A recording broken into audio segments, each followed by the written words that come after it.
Powerful lessons and notes in personal change that is good for running a business or good for relationships. Here is the notes that I took on this subject. I'm creating this recording so I can study this and hear it played back every time that I want to study this. Paradigms equals perception. The influences in our life, family, work, etc., such as the personality ethic, all make an impact on us and help shape who we are. Our paradigms or perception are a roadmap in every person's life and are the source behind a person's attitudes and behavior. Thus, the more aware we are of our perceptions and life roadmaps or our assumptions and the extent to which a person has been influenced by their experience, the more a person can take responsibility for those perceptions, examine them, test them against reality, listen to others, and be open to their perceptions and get the big picture and a far better view of life. Habit. The definition of habit is the intersection of knowledge, skill, and desire. Knowledge is the theoretical perception, the what to do and why a person does it. And desire is motivation, why we want to do something. In order to make something a habit in our lives, we have to have knowledge, skill, and desire. We have to have all three of these things. What to do, how to do it, and why to do it. I may be ineffective in the way I interact with my family, co-workers, relationships, etc. because I constantly tell them what I think, but constantly never listen to them. So I really need to start listening and not talk. But even though I know I need to be quiet and listen to others, and knowing how to be quiet and listen to others is skill, and is not enough. Unless I want to listen and have a desire, it will not be a habit in my life. Creating a habit requires work in all three areas. What to do, how to do it, and why to do it. Knowledge, skill, and desire. Knowledge equals what to do, skill equals how to do it, and desire equals why to do it. Being, seeing, and changing takes work and a process that does not happen overnight. But the process does change a person as a person grows. By working on knowledge, skill, and desire, we can break through to new levels or a higher place, like the song All My Anger by Sacred Imprint states. We could break through to new levels and get to new levels of personal and interpersonal effectiveness as we break with our old perceptions, which have been the source of our security for years. It is sometimes a painful process and is not easy, but it is a change motivated by a higher purpose and by a person's own willingness or choice to change what you want now in your present life for what you want in your future, which is making sacrifices. The process produces happiness, which happiness means the fruit of the desire and ability to sacrifice what we want now for what we eventually want in the future. This is called maturity. Sacrifice equals maturity. If we make sacrifices, we become more mature, in other words.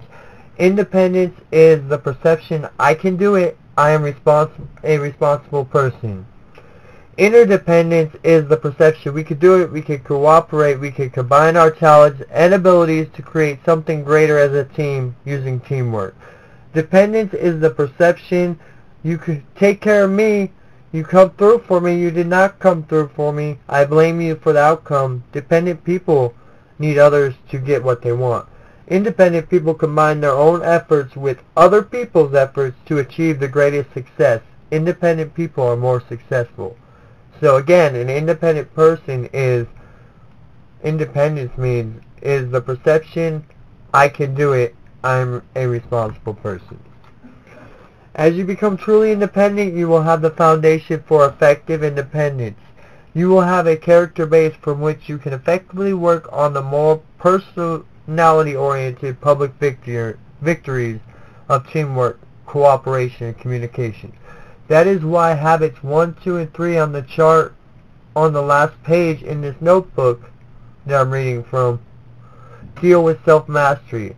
They move a person from dependence, which is relying on others to do it, to interdependence, doing things yourself. They are private victories. Private victories consist of being proactive or being productive. Begin with the end in mind, which is to think of your future. Put first things first, do what's important first, and take steps. You do not have to perfect habits 1, 2, and 3 before working on habits 4, 5, and 6. Understanding the sequence will help you manage your growth more effectively. Understanding what you are impacts every independent interaction and will help you focus your efforts in harmony with natural laws of growth. Habit 7, sharpening your saw, is the habit of renewal, a regular balanced renewal of the 4 dimensions of life. It circles and embodies all the other habits in the chart on the other page before this page in this notebook I'm reading from. It is the habit of continuous improvement to cause growth that lifts you to new levels of understanding and living each of our habits as you come around to the habits on a progressively higher plane. Be productive. Put important things first and take steps. Think win-win. Think of your future first. Understand first, then you will be understood. The 7 habits are: be proactive, which means to be productive. Begin with the end in mind, which means put first things first and take steps.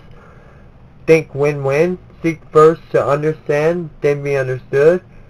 Synergize, which is to be a life principle centered, and basically to do the life principles as a leader. Sharpen the saw and renew. These 7 habits are habits of effectiveness because these habits are based on true principles. They bring the maximum and long-term beneficial results that are possible. These habits become the basis of a person's character and create a powerful and empowering center of correct roadmaps in someone's life, which an individual can successfully solve problems, maximize opportunities, and continue to learn to integrate other principles and grow more mature. These 7 habits are effective because they are based on a natural law in life, a life principle called P/PC Balance. Effectiveness lies in balance, which is called P/PC Balance. P equals production of desired results. PC equals production capability. P/PC, the ability or asset to produce the best results. There are 3 kinds of assets. Physical is number 1, number 2, financial, and number 3, human. The most important asset is our own capacity to earn. If we don't continually invest in improving our own personal capacity, we will severely limit our options. We are stuck in our current situation, and it is not effective. It is not effective. It is very important to listen to your employees. To maintain P/PC balance, the balance between production and health and welfare, production capability is often a difficult thing to do, but is the very essence of effectiveness. It balances short-term with long-term. Proactive equals to take responsibility and make things happen. That's what it means. Highly proactive people recognize that responsibility. They do not blame circumstances, conditions for their own behavior on others. They are values-driven and produce good quality work and make things happen. Proactive people are driven by values that are carefully thought out and selected. Taking action does not mean being pushy, obnoxious, or annoying, but it does mean recognizing all responsibility to make things happen. Successful people end up with good jobs, hold good jobs, and end up with careers and success. Are the proactive people. These are the proactive people, which are solutions to problems that do whatever is necessary to get a job done. It takes initiative or goals to create production of desired results and production capability, P/PC. Balancing your life. It takes goals to develop the 7 habits. Habit number 1, be proactive. Habit number 2, begin with the end in mind. Habit number 3, put first things first. Habit number 4, think win-win. Habit number 5, seek first to understand and then you will be understood. Habit number 6, synergize, be a principle-centered leader. Habit number 7, sharpen the saw, which means to renew. Sometimes you gotta rest to take a break and get healthy to renew your mind. Each of these 7 habits puts responsibility on a person to act. Focus on the proactive question. What is our response? What are we going to do? How can we exercise our goals in this current situation? You have the power to choose the positive response to that question. Businesses, community groups, people, families, etc. can be proactive and they can combine creativity and resourcefulness of proactive individuals to create a proactive culture and environment within the business and organization or even their life or family. The business, organization, family, or one's own life does not have to be at the mercy of the environment. It could take action to make goals and steps to accomplish the shared values and purposes of the individuals involved. The circle of concern is the problems I have no control over that control us. Circle of influence, what we could do something about. That is positive causes success, which is the area proactive people focus on. Changing our habits, methods of influence, and the way we see our no-control problems are within the circle of influence. To focus on the circle of influence and not the circle of concern is what proactive people do. The circle of influence needs to grow and remain bigger than the circle of concern for success. Focus on the positive rather than the negative. Circle of influence equals positive. Circle of concern equals negative. Negative choices bring negative consequences. Excuse me. Making positive choices bring positive consequences. Just common sense. People have free will and freedom to choose. Negative choices are mistakes. The proactive approach to mistakes is to acknowledge a mistake and instantly correct it and learn from it. This turns a mistake or failure into a success. It is very important to immediately admit our mistakes and correct our mistakes so they have no power over the next moment in our life. Making promises and keeping promises, setting goals and being true to them builds the strength of character and makes every positive thing possible in our lives, and will put us in control of our lives immediately, which gives us awareness and self-control and the courage and strength to accept the responsibility for our own lives to be responsible, mature people. Knowing we are responsible and proactive is the key to effectiveness and success. Inside my circle of concern, which is the negative, I put obsession, not being sober, bad choices, bad behavior, being mean, being homeless, and giving up. Now in the center of my influence on my chart, for me, I put letting go, sobriety, good choices, good behavior, and being nice, having a home, not giving up, go to college, have a job, a career, have good health, and start a business. Those are all positive things in my circle of influence, and there's more in my circle of influence than my circle of concern. This chart shows proactivity because my circle of influence is bigger than my circle of concern, which means I have more positives to focus on in my life than negative. If you want to have a successful business, on the other hand, you clearly define what you are trying to accomplish. You carefully think through the product or service you want to provide in terms of market target. Then you organize all the elements: financial, research and development, operations, marketing, personal, which is employees, physical facilities, and so on. To meet the objective, or goal, the extent of which you begin with the end in mind often determines whether or not you are able to create a successful business. To create a successful business and organize one and get that all laid out for your business, first you need to create a business plan. Second, create a mission statement. Third, create research on target market. 4, create a service or product to sell. 5, plan finances out. 6, plan for employees. 7, create policy and rules and procedure. If one does not develop their own self-awareness and become responsible for first creations to start, we set ourselves up for failure and let other people shape our future. So we must develop our own self-awareness and become responsible to start from the beginning. We got to be responsible for first creations. For success, we are the creator, and for success, and we are the creator, and it's up to the creator to create success.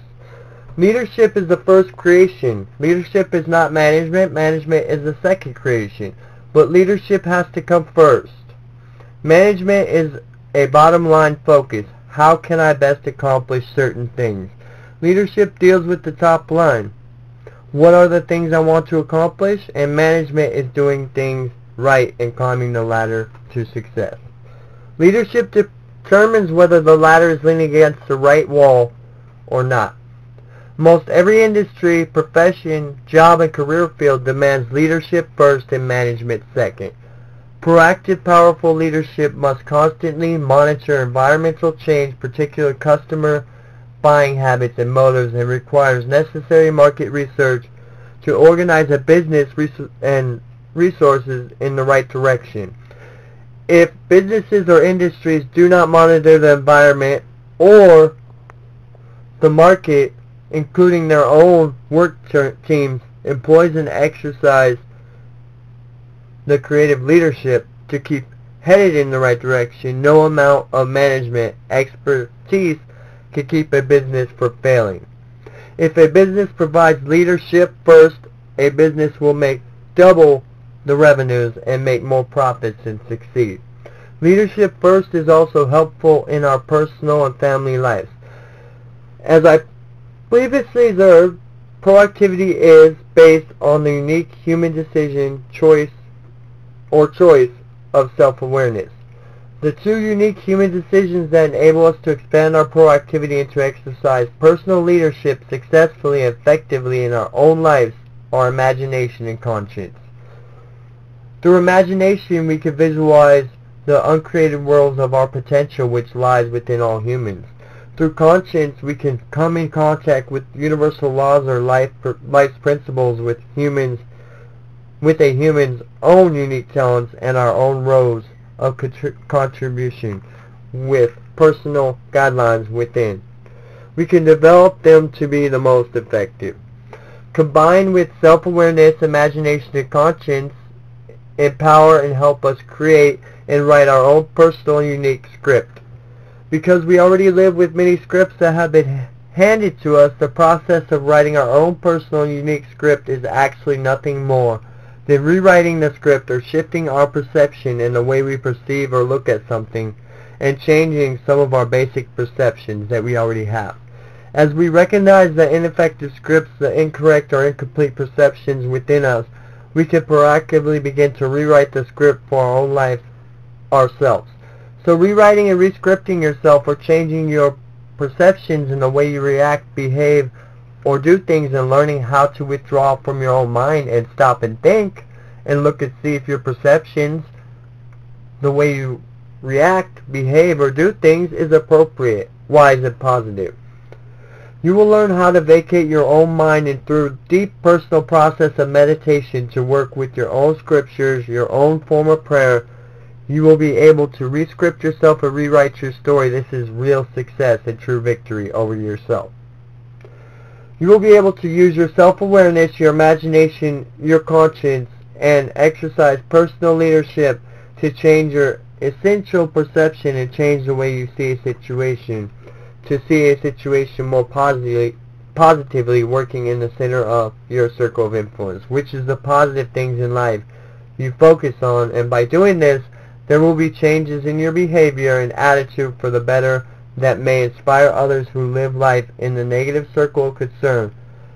This will give your life value and meaning. Begin each day with these values firmly in mind, and as the challenges come to you, you can make positive, value-based decisions and be truly proactive because your values will be clear.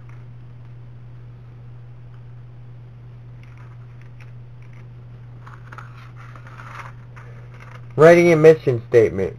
This is the next section.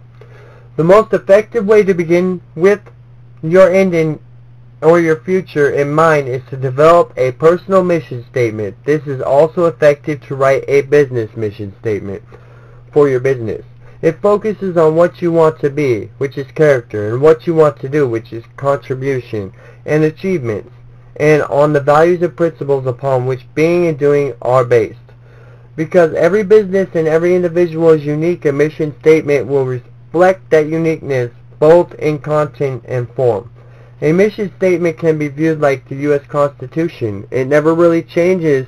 A mission statement is based on correct principles and becomes the same kind of standard for an individual.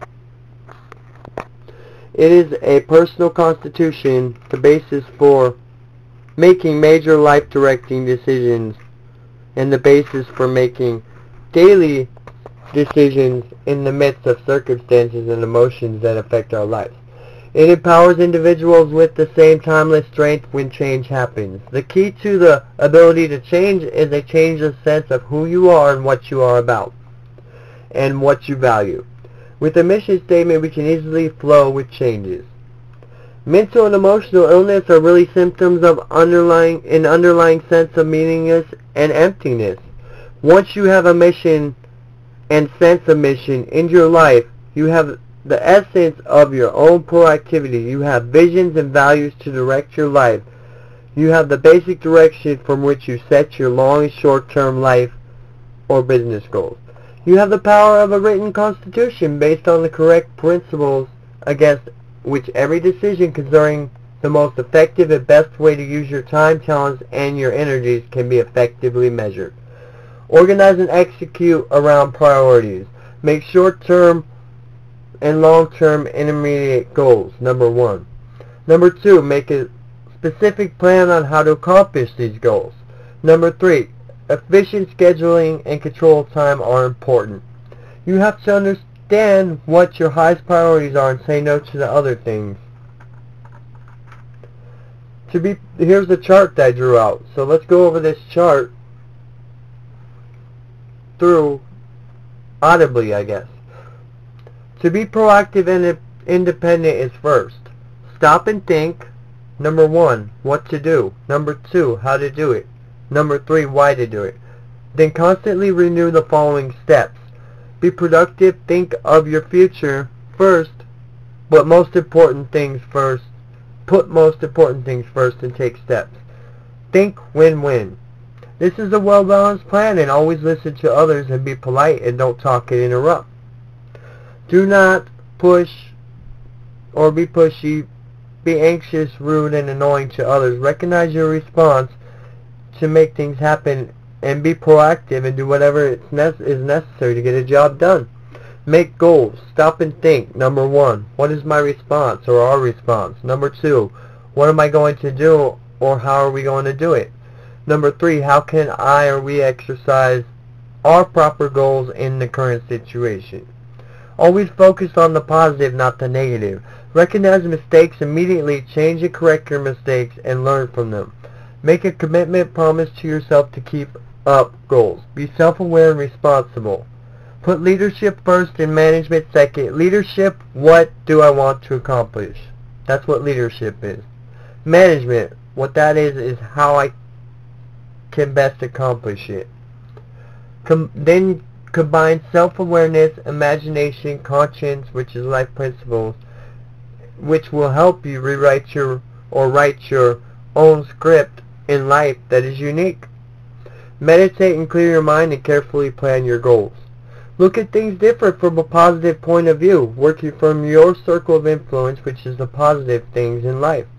Do this and read and study this chart or these basic principles every day. It will make you become a successful person.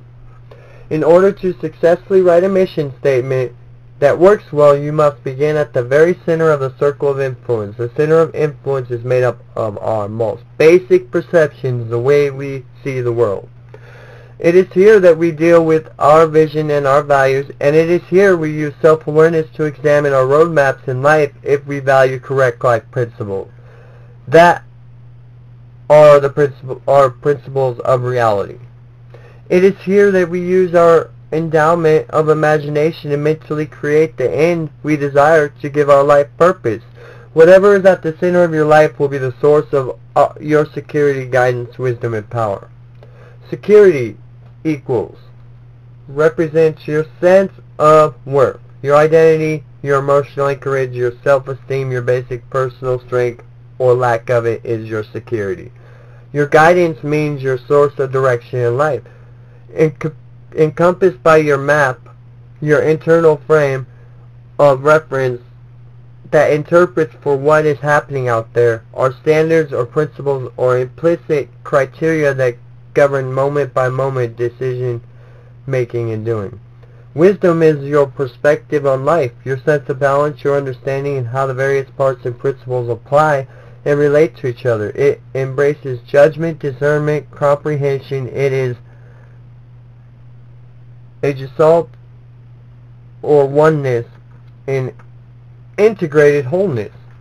Power is the faculty or capacity to act, the strength and potency to accomplish something, and it is the vital energy to make choices and decisions. It also includes the capacity to overcome deeply embedded habits and to cultivate higher and more effective ones. When the four factors, security, wisdom, and guidance and power, are present together, they work in harmony to make a person a beautiful, integrated individual. You have the power to act according to your own values and nobody else's, and it will be positive in every aspect of your life when you act according to your own values and ignore other people's negativity.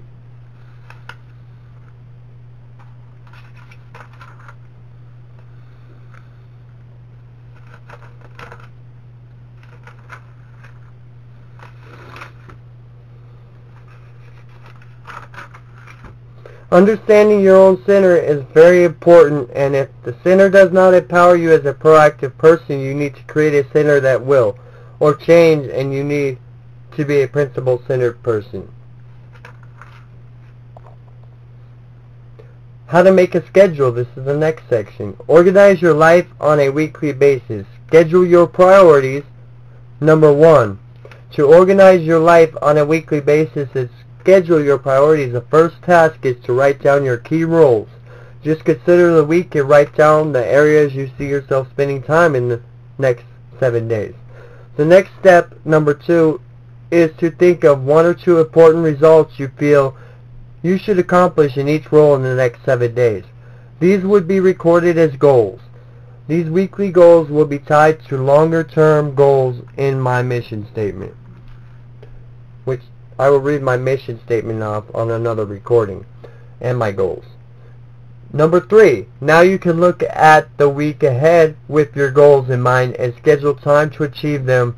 You can also check your calendar for any appointments you have made, transferring those you decide to keep to your schedule and making plans to reschedule and cancel others. Taking a few minutes every morning to review your schedule can put you in touch with the value-based decisions you made as you organize the week, as well as unanticipated factors that may have come up. When a higher value conflicts what you have planned, be self-aware and of your conscience. Maintain integrity to the principles and purposes you have determined are most important. Delegation means giving jobs to other people. The key to effective management is delegation and giving jobs to other people, which means the key to effective management is giving jobs to other people and hiring employees. Stewardship delegation is the best and is best focused Stewardship delegation is best and is focused on results instead of methods. It gives people a choice of method and makes them responsible for results. Stewardship delegation involves clear, upfront, mutual understanding and commitment regarding expectations in these 5 areas. Desired results. Number 1.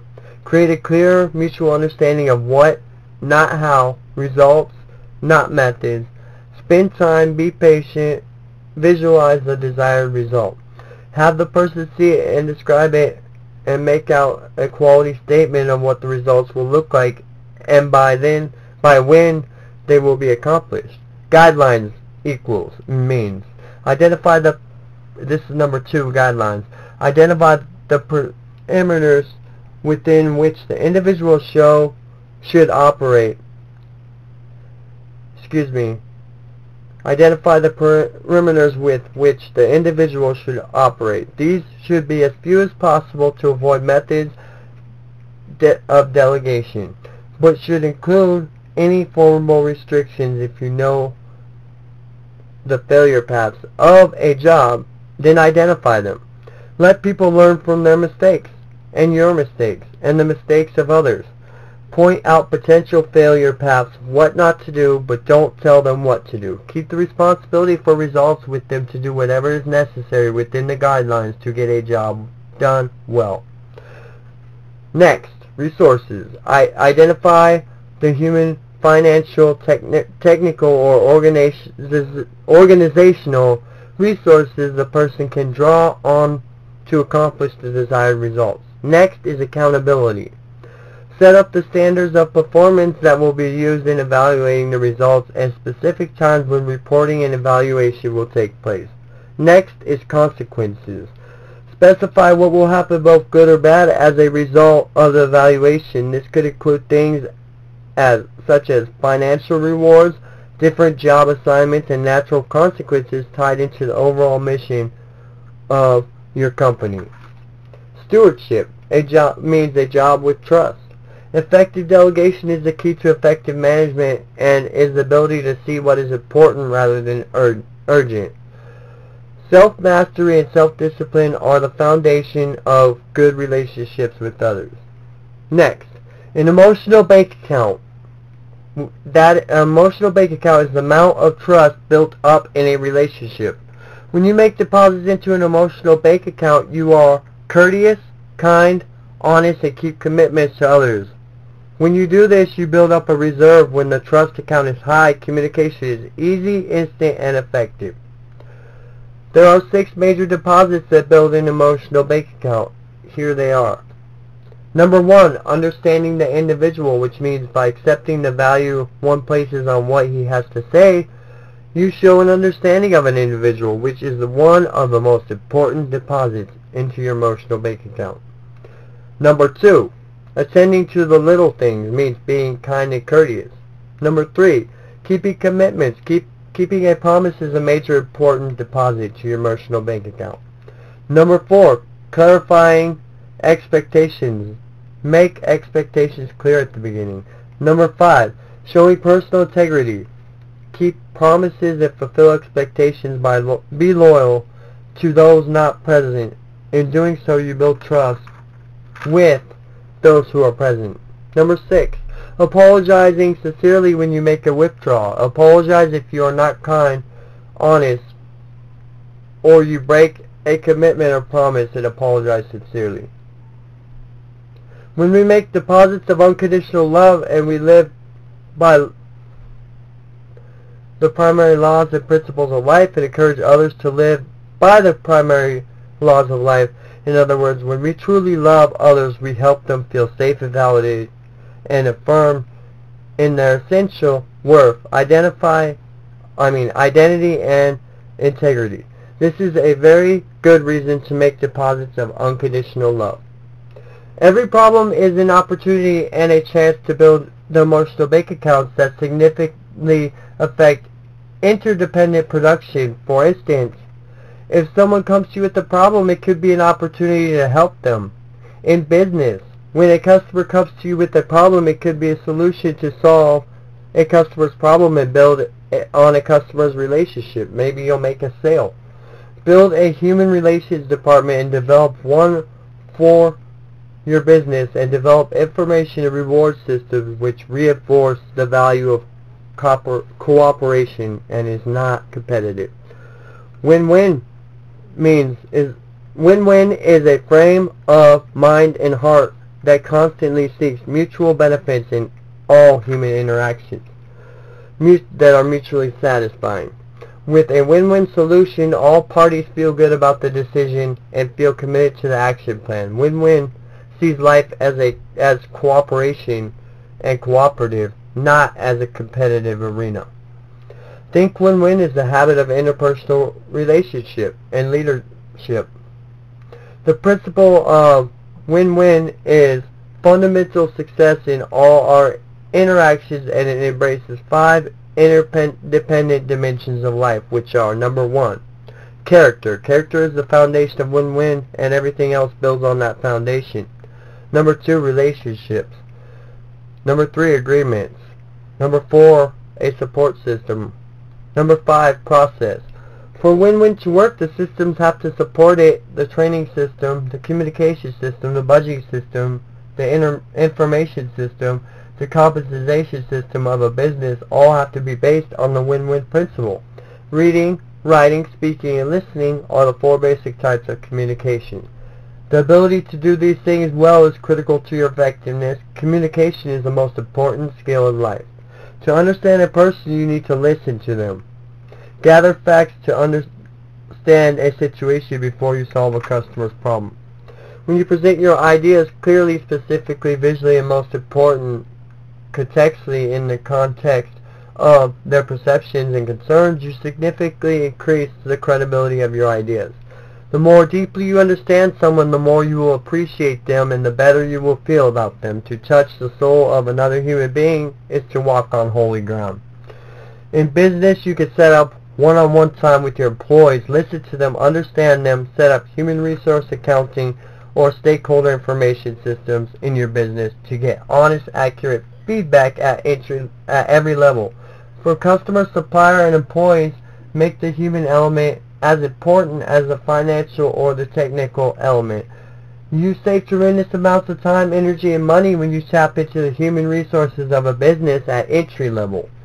When you listen, you learn. When you listen, you learn. When we really deeply understand each other, we open the door to creative solutions. Our differences are no longer stumbling blocks to communication progress. Instead, they become stepping stones to synergy. Synergy is the essence of principle-centered leadership, or synergy is principle-centered leadership. The challenge is to apply the principles of creative cooperation in our social interactions. The essence of synergy is to value differences, to respect them, to build on strengths, to compensate for weaknesses. When you communicate synergistically, you are simply opening your mind, heart, and expressions excuse me, to new possibilities, new alternatives, and new options. Create a mission statement for your business is a really good idea. Valuing the difference between people, emotions of people, psychological differences between people is the essence of principle-centered leadership and is the essence of synergy. When you use the motive of these habits, think win-win. Habit number 4. Habit number 5. Understand first, then be understood. And habit number 6. Be principle-centered. When you use the motive of these habits to work directly on restraining forces, you create an atmosphere in which it is safe to talk about these forces, and you create an atmosphere of positivity.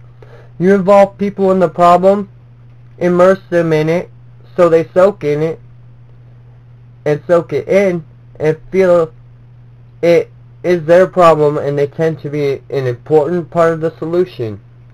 As a result, new goals and shared goals are created, and your whole business moves upward and forward, often in ways no one could imagine.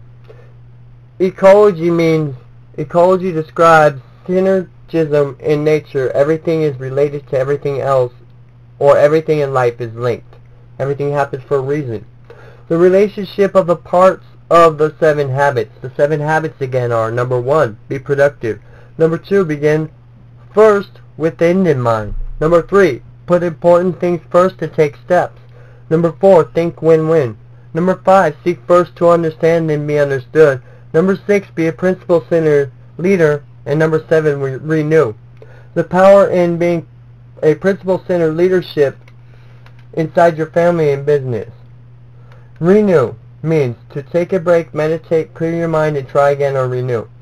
Habit number 7 is personal PC. It's preserving and enhancing the greatest asset you have, which is you. It is renewing the 4 dimensions of your nature: physical / spiritual / mental, social / emotional, all these things. Physical includes exercise, nutrition, stress management. Social emotion includes service, empathy, synergy, and security. Mental includes reading, visualizing, planning, and writing. Spiritual includes value, clarification, and commitment, study, and meditation.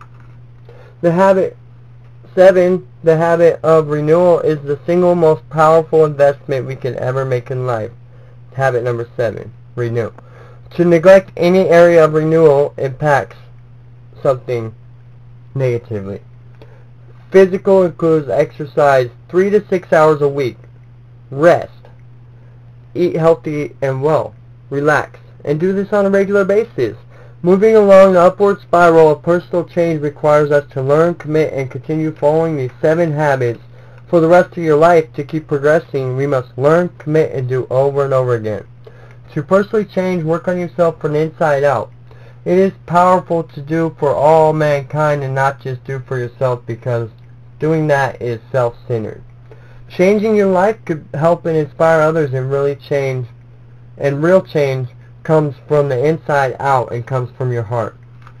In conclusion, by centering our life around the correct principles, that is balance, we become empowered to create and live effective, useful, peaceful, positive, and successful lives for us and others. Let me end this by leaving you with the 7 habits one more time so you could remember these and study these and get them stuck in your head. The 7 habits are: number 1, be productive. Number 2, begin first with the end in mind. Number 3, put important things first to take steps. Number 4, think win-win. Number 5, seek first to understand and be understood. Number 6, be a principle-centered leader. And number 7, renew. This concludes my study.